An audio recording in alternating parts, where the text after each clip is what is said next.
The Toronto Maple Leafs are expected to be spectators when Team Canada takes the ice at the Olympics.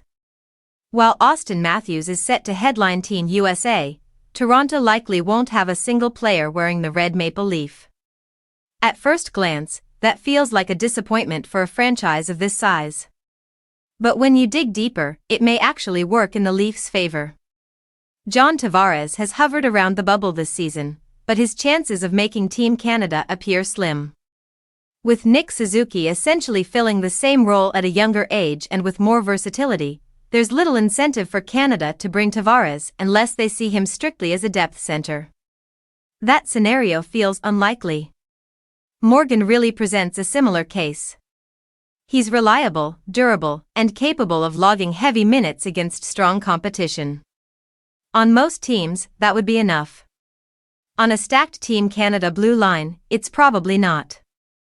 Rielly would be competing against elite defensemen who bring either higher-end offense or more physical dominance.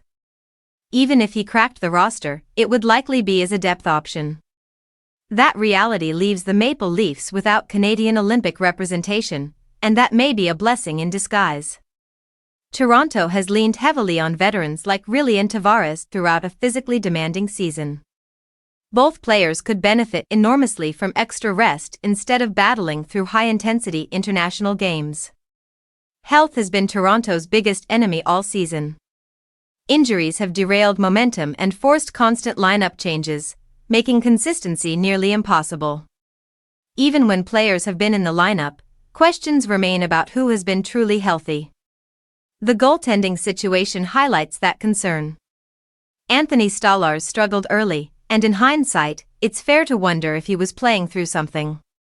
He carried the load while Joseph Woll was out, and the results weren't great. Whether injuries played a role may never be confirmed, but the timing certainly raises eyebrows.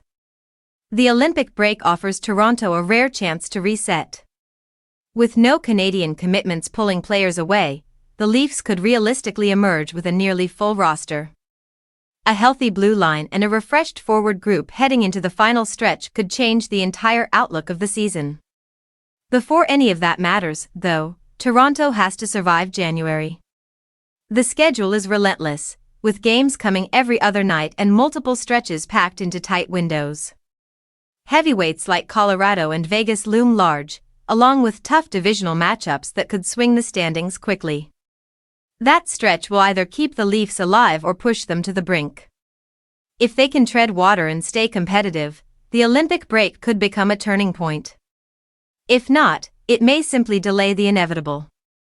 For Toronto, the margin is thin, and January will tell the story.